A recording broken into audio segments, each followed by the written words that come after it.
I'm Dr. Chris. And I'm Dr. Xand. We're identical twins. Twins! Do you know your body does loads of amazing things every day without you even realising it? It's time to saw open some bone. Well, get ready to be wowed. Smell my armpit. We've got gobsmacking experiments. Wow! Mind-bending body tricks. And real medical mysteries. I got hit with the wooden cricket bat. So, are you ready to see what you're made of? Coming up today on Operationouch. That's my line. Find out what makes Xand sing. What is going on? We mess with your mind. You're him. And I'm out on call. So this is potentially a really serious injury. But first, The doctors in the emergency department thought they'd seen everything. But they weren't expecting this. No one was expecting this. in Liverpool at Alderhay Accident and Emergency is 15-year-old Ollie. Oh, he looks a bit sheepish. Yeah, well, look what he's done. Is that a staple? Yep. I can't move it, like straighten it or anything. Well, just wait till you hear how he did it. Ollie was in his history lesson at school doing some research. Oh, great. Let's learn about Spartacus. Nice outfit. I know you love the Romans, Aunt, but no, it was 1920s America. Ooh, exciting. Is he dancing the Charleston? Actually, Ollie had got distracted at the time. Oh, so what was he doing? He was busy stapling sheets into his exercise book when his stapler broke. Okay, Chris, where's this story going? Well, while he was trying to fix his stapler, he pulled back the spring and stapled his own finger. Ouch! The teacher had a look and everyone burst out laughing. That's just mean. Well, here to have a serious look at that damaged digit is Dr. Bimmel Mehta. Hi Oliver, I'm Bimmel, I'm one of the A&E doctors. How are you, mate? What's happened? Staple. Right, staple. How have you done that? I was trying to fix it and I forgot my finger was under it, so I pressed it in. Doesn't look like there's very much bleeding around it. Dr. Bimmel checks the sensation in Ollie's finger to see if he's damaged any of his nerves. Can you feel me touching you there? Yeah, slightly. Yeah? Does it feel the same as it does on that side? Feels a bit more like solid there, but Okay. So, what's the verdict on that staple, Doc? We're just going to do some x-rays, see where it is in his finger and then decide what we're going to need to do with it. If it's gone into his bone, then that will need to come out maybe with an operation and a clean, but if it's just missed his bone, then we should be able to pull it out in the department. Ollie's starting to look a little bit nervous now, but it's important that staple comes out, otherwise it could cause an infection. Like other parts of the body, bones can get infected. Bone infection occurs when bad bacteria spread to the bone from an open cut or wound on nearby skin. Or from other parts of the body through the bloodstream. Next, Ollie needs an X-ray. I can't straighten it. We won't ask you to straighten then. Ooh, that is a bit bendy. Brilliant, that's fine. All done. Jill, the radiographer, is impressed. Yeah, that's a pretty good injury, to be honest. It certainly is. Find out later if Ollie needs an operation to patch up that painful pinky. Ready to see some amazing experiments? Yes! A triumph! We're going to show you how your incredible body works. Just don't try anything you see here at home. Today, the hero of breathing, your diaphragm. Oh, mio bambino caro.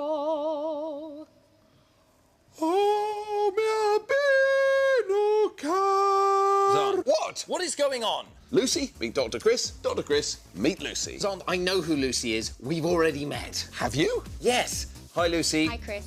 I saw her on The Voice and it was me who asked her to come in. Was it? Yes, I thought Lucy could help us demonstrate the power of the diaphragm. Oh, right. Now, Lucy, could you give us another long note, please?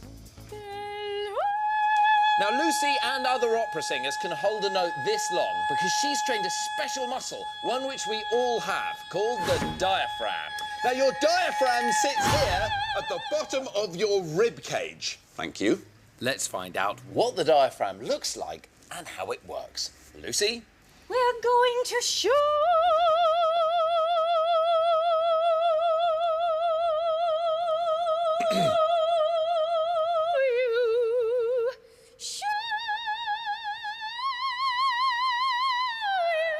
Thanks, Lucy. Your diaphragm is the main muscle you use when you breathe, which is something we all do all the time. Now, to show you what a diaphragm looks like, we've got a real one from a pig. Now, this is the pig's voice box. This is the trachea, or the windpipe. These bits are the lungs, and then underneath the lungs, in a big muscular sheet, that is the diaphragm. You breathe in and out about 20 to 30,000 times a day, and it's this, the diaphragm, that makes it all happen. So after your heart, it's the most important muscle in your body because it allows you to breathe. Now take a breath. Most people have no idea why the air moves into their lungs. Well, we're going to show you. Take this away, Chris. I've got a model. Now, the big bottle is your rib cage, and these things inside represent your lungs. Xand, those aren't lungs, those are my party balloons. We're using them for a very important scientific demonstration. OK, well, I suppose if it's in the service of science. Good. And this, at the bottom, is your diaphragm. Now, we tend to think that breathing is all about the lungs, but the diaphragm is the unsung hero of breathing. It's what makes it all happen, and that's why the diaphragm is such an important muscle. Now, when you breathe in, the diaphragm pulls downwards. This lowers the pressure inside this chest cavity. This creates extra space, a vacuum, and air has no option but to rush in through your mouth and into your lungs to fill this space. And then you breathe out again. Your lungs really are a bit like these balloons. They have no muscles at all. They're just like bags, really, and they don't do anything without the diaphragm. It's pretty amazing, and to show you what your diaphragm looks like in action inside your body, here's mine. These big black areas are my lungs, Or party balloons.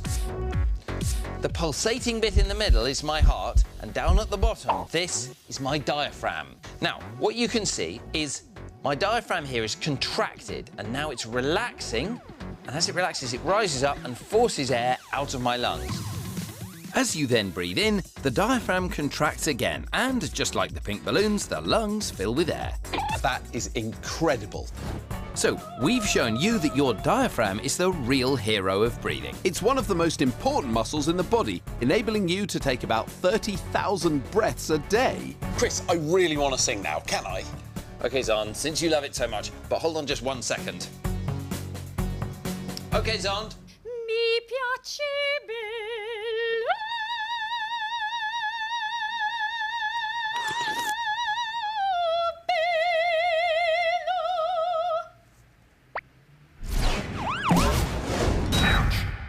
If you have a medical emergency, there are teams of paramedics on standby 24/7, ready to leap into action.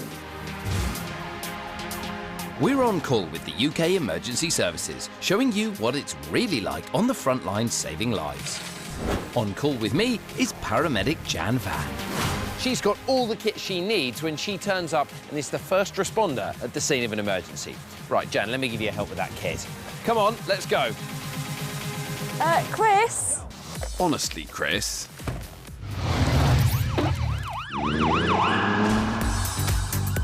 A new case is just in.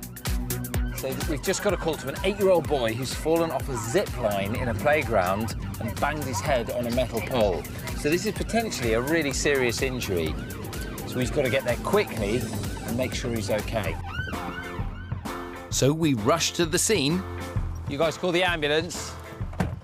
And Jan's quickly attending to the patient. Any pain where I'm touching your neck, darling? No? As it's a head injury, Jan needs to check for spinal injuries and any other trauma. Can you move your legs for me? Wiggle them. Lift them up. That's it. And the other one. Fantastic. He seems fine. Now for the wound itself. Right, let's have a look. He's got quite a nasty gash around his eye. You'll have a little scar. All the girls will think you're a superhero. Hey, so do you remember hitting your head? Yeah. That's a really good sign. Everything seems fine at the moment, apart from that cut. Dad carries him over to the ambulance. Joshua's going to be going to hospital with the ambulance crew and potentially having some stitches on top of his head. So, Josh, how are you feeling now? Okay. You feel like you're in good hands here in the ambulance? Yeah. Josh is one tough little boy. Banged his head really hard. But you know what the really good thing here is? that he remembers hitting his head. He didn't go unconscious. So his head injury is less likely to be serious. Next time, he'll be a bit more careful on the zip line. Still to come. We sozzle your senses. The Ouchmobile is open. Next patient, please. And I turn detective. I've got everything I need to solve this mystery once and for all. Earlier, we met Ollie and his stapled finger. Let's see if his condition is still stapled. No, wait. Let's see if the doctors have managed to stabilise his condition.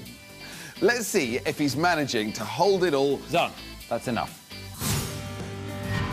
Back in Liverpool, Ollie is in hospital after accidentally stapling his finger. I can't move it, like straighten it or anything. Ollie was in his history lesson at school. He was busy stapling sheets into his exercise book when his stapler broke. While he was trying to fix it, he pulled back the spring and stapled his own finger. Earlier, Ollie had some x-rays of his painful pointer. There's the staple. Has it gone into the bone? Over to Dr. Bimmel to find out. That's your finger, but we've got another view, so we So it just missed? Yeah. So it's not sticking in your bone. Great news. I think we will just grab it and pull it out. Okay. All right, happy with that? Yeah. So Ollie must be pleased there's no need for an operation. But that staple still needs to come out, and he's looking a little bit nervous. I wonder if we'll, like, pluck it out really quickly. I think that'll hurt when it gets pulled out. Dr. Bimmel is back. Right, Ollie, are we ready to get that staple out? 3, 2, 1. Oh, well, that was very easy. What a pro, dog. I could have done that. Do you want to keep the staple as a memento? No, you're all right. Nothing. You can't even see where the staple was. That was so anticlimactic. It was a bit, Ollie. So we just pulled the staple out and there wasn't any signs of any big injury, so Ollie can go home now and we won't expect any other problems with it. And have you learned any lessons, Ollie? Yeah. If you see a broken stapler, don't try and fix it. Because it doesn't end well. Good advice. Bye! Now we're going to mess with your mind. It's weird. Scramble your senses. And baffle your brain. In Mindbenders! Today's mind-bending trick is all about distraction. If you're sufficiently distracted, you might not notice something that's going on right in front of your eyes. That's not how it works, Xand. Who said that? Today, the children at this school think they're here to learn about bones, but we've got a trick up our sleeve. See if you can spot it. I want you to count all the bones that you can see in this picture. Go. And the first team get right on it, before we've even had time to arrange the scenery. And stop. OK, how'd you do? I went to 49. You got 49, Mohammed. 52. 52. 47. 47. 48. 48. Well, they were all pretty close, but did anyone notice something strange? Let's have another look. Right there, Xand was replaced by a fake Xand, and nobody noticed. How far can we push this? We give the group another task. Starting now. Count all the bones in that picture. And at the same time, swap fake Xand with Mr. Hoskins, their teacher. Somebody they should definitely recognise. OK, look at me. Answers. 33. But amazingly, still nobody notices. I now want you to count the back bones. Go. Now we get extreme. I'm going to swap places with Chris. There's that scenery coming through again. And right there, Xand and I swap over. And time's up. OK. Now, when you were counting, did you notice anything else? Maybe not on the board. Finally they've spotted it. Oh. Mr. Hoskins. And all our groups fell for it. You guys. You're him. I didn't notice anyone. You didn't notice at all? No. Have you ever seen this man before? No. Really? Because he was standing right in front of you a few minutes ago. Dr. Chris? That worked pretty well. I was so confused. Why do you think it worked? How are we able to fool you so easily? Well, we were so focused, like we weren't aware what's happening around us. Iman's exactly right. When your brain's concentrating on one thing really hard, it tunes out everything else that's going on around you, even so that you'll miss something quite important that's happening right in front of your eyes. Stop that! Now, did you know you have the most hairs on your head when you're about 16? This gets less as you get older, but don't worry, you've got plenty, with around 100,000 of them on your bonds.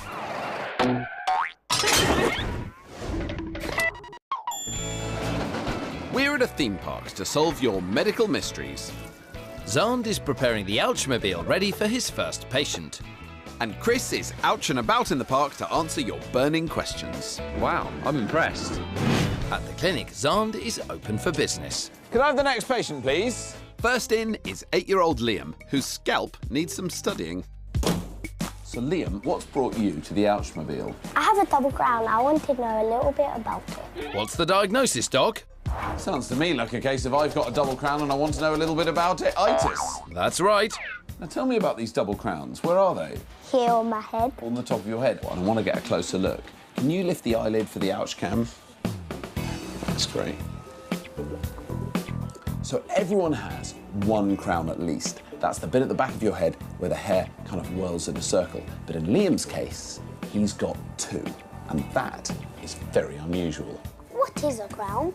A crown is nature's way of covering your head with hair very effectively. Your hair's also got to change direction, so the hair's got to go down at the back, down at the front, down at the sides, and the only efficient way of doing that is to swirl it round in a circle. All having a double crown means is that you're a bit special and a bit unusual. Very few people have them. I've never seen one before, so thanks very much for bringing your amazing head into the Ouchmobile. And thank you, Dr. Xand. Away from the clinic, Chris is ouching about in the park. How can we be twins but be so different? So how are you guys different? She's got Down syndrome and I don't. And you don't? OK. Xand and I come from one egg, whereas you each come from a different egg in your mum. And Down syndrome happens when the egg that made Charlotte had one extra chromosome in it. So in every egg, the chromosomes are the genes, and Charlotte's got one more chromosome than you. That means you look a little bit different, and I guess you feel a bit different, and you may act a little bit different, you may think a little bit differently. So what things do you like to do that you're good at? Dancing. Dancing. So like all twins, you've probably got lots of things that you like that are the same. And so the one difference is you've got an extra chromosome. Yeah. Back at the Ouchmobile, there's a new case in the waiting room. Next patient, please. And it's 10-year-old Josiah who wants Xand to check out his cheek. So Josiah, why have you come to the Ouchmobile? Well, I have a scar running from my eye to my mouth. So what's the diagnosis, Doc? Sounds like a case of I've got a scar running from my eye to my mouth, itis. Sounds right to me. Now, how did it happen?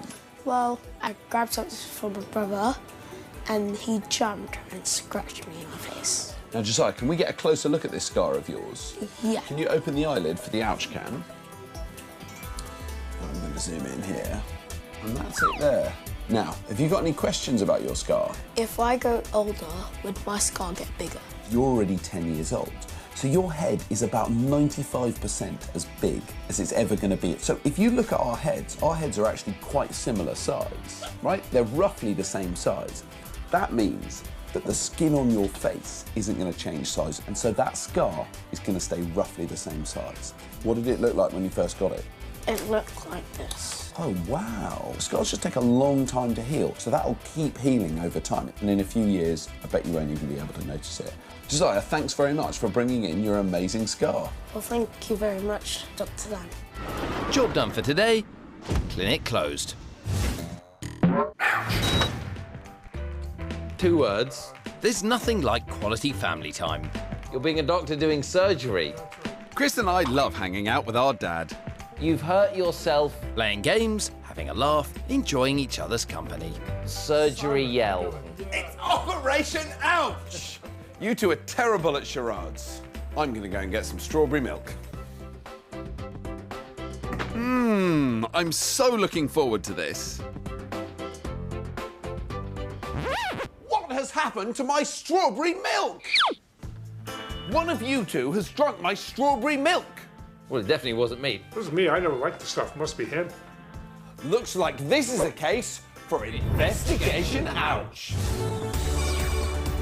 If I'm not mistaken, there should still be some saliva around the rim of this bottle, and saliva contains DNA, the special genetic code that's unique to absolutely everybody. So all we need to do is compare the DNA in the saliva here with each of us to find out who stole the milk.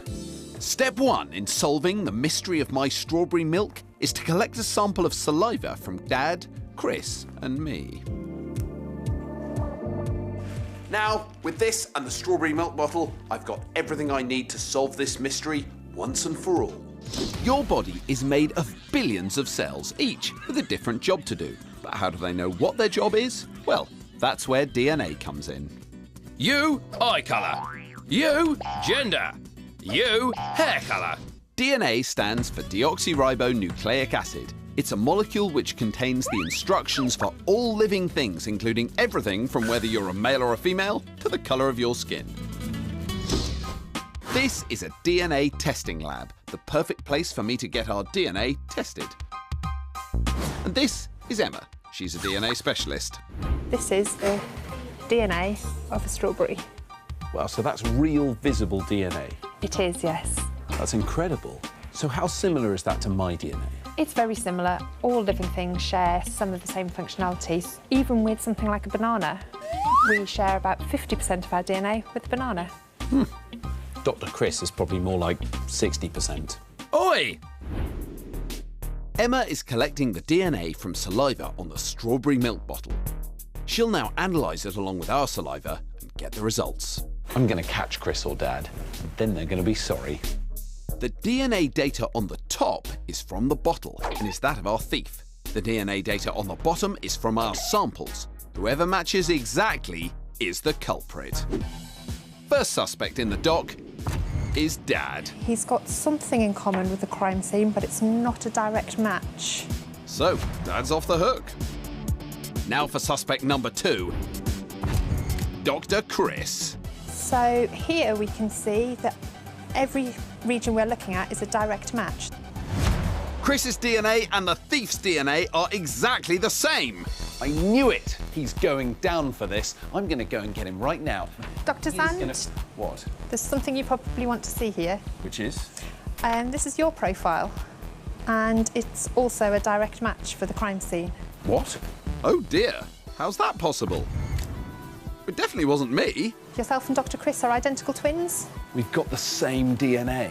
That's right. Because identical twins have exactly the same DNA, the test can't tell the difference between innocent me and that criminal Chris. I still don't have the evidence I need to put Dr. Chris behind bars. I'm going back to the scene of the crime to reinvestigate.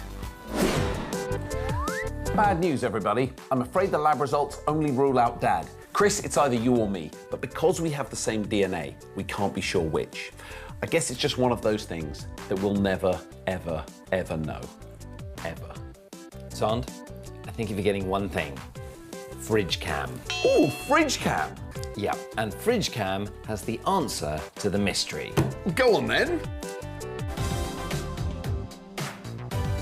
Is that me? Well, this proves nothing. This doesn't look good.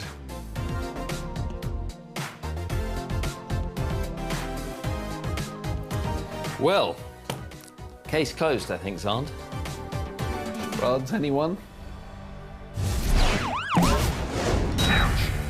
Our next patient's day has taken an unexpected turn. Oh, I do like an unexpected turn. And they've ended up in A&E. In accident and emergency, 5-year-old Ayushi has come in with a cut eyebrow. Oh no, what happened? Picture the scene, Xand. A football stadium full of cheering fans, the crowd going nuts. Wow, did I just spot a cashew? Xand, world-class football was being played on the pitch, and running up and down the touchline was Ayushi. Ooh, is she a linesman? No, Xand. Ooh, is she warming up to replace Harry Kane? No, Xand. She was chasing her friend Mohammed along the touchline when someone kicked the ball and it hit her on the head. Ouch! The question is, did she catch Mohammed? No, he was fast. Oh well, you can't win them all. Here to have a nose at Ayushi's noggin is Dr. Edward Snelson.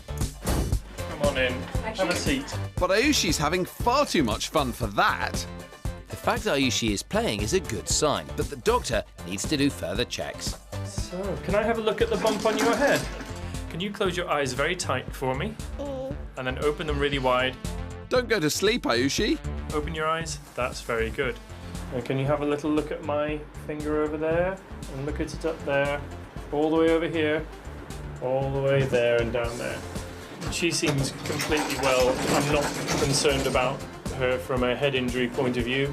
Now, the cut is only the top part of the skin. It doesn't go all the way down. Okay. So because of that, it's almost certainly not going to need stitches. Your skin is made up of layers of skin cells, fat, tissue, and blood cells. The deeper the cut, the more layers get damaged. Minor cuts only affect the top layer. That's what's happened to Ayushi's eyebrow. The skin needs to come back together so that it doesn't produce a nasty scar. So, Ayushi's cut is treated by Nurse Becky. But it's not her wound that Ayushi is worried about. Is it a sticker? Who doesn't want a sticker? I do. A few steri strips later, and Ayushi is all patched up. There we go, perfect. All stuck together. What do you say now? Thank you. No problem. Have we forgotten something? The sticker. I haven't forgotten your sticker. There we go. All stickered up and raring to go, Ayushi's off. Bye! So we'll see you next time for more Operation Ouch! Operation Ouch. So Jan's job starts well before we even get to the accident by driving through heavy traffic at high speed in rush hour. Take a look at this. Take a look at this empty road. You all right, Jan? You okay driving? I feel okay.